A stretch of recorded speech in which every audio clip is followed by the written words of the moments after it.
This is my car's last trip. She officially has 147,665 miles on the odometer.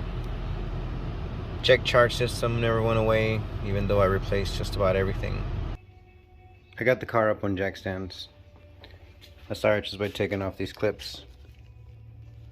This went like this. Okay. So I took off the clips. I made sure there's no more clips over here. There's gonna be some clips underneath. And then I undid, there's two screws. There's a screw like right here, and there's another screw like in here. I undid those, and now I'm gonna pry off these parts. A little bit of a crack already, so I don't feel too bad. I already had some damage here from a flat tire that exploded on a big rig and kind of broke my shit up. But yeah, sorry if I sound all nasally. I've been a little bit under the weather. So, alright, I'll get back to you when I'm done with the bumper. I was able to take the shaft out because I had the steering wheel lockout and I already took off the battery. I had to kind of undo the tie rod or the steering rod.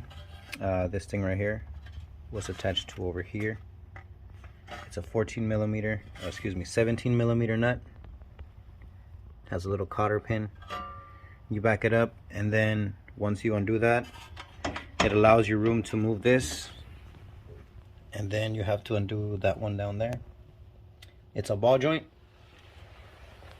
and I found it easy to do with this tool. Now it will damage the little ball joint boots, but we were going to replace those anyways. Let me show you on this other side. Since I haven't done this side yet, what we're going to have to do. Okay, 17 millimeter, we'll release this first. That'll allow us to kind of move itself out of the way, and then we got to do that bottom ball joint.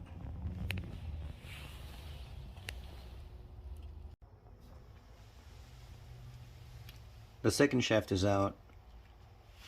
Now it's time to move over to the air box. So I repeat, this is my first time doing anything like this. I'm actually having to stop after every kind of area, and I'll go on YouTube and watch a few videos on how to do it. So the next thing I'm going to do is tackling the removal of the air box. After I remove the air box, now that I have the shafts off, I'm going to work on removing the transmission. Alright, first things first, I'm going to undo the MAF sensor. I'm going to disconnect these hoses, disconnect this clamp, also undo these right here, pretty easy. And then I'll see what other bolts I got to do. The air intake is off. There were 3 screws, one here, one here. You can see it, one in there, and there was a little screw right here with the hose clamp. So that came off.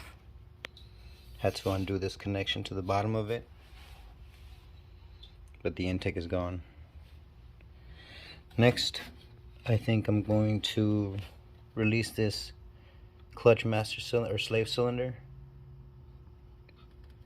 and then kind of undo it there. I think I'm gonna release that whole bracket, and then most likely get rid of these connections and see about disconnecting the shift linkages. I may do a little more research before I continue, but that's the plan. Sorry that this has been so fragmented.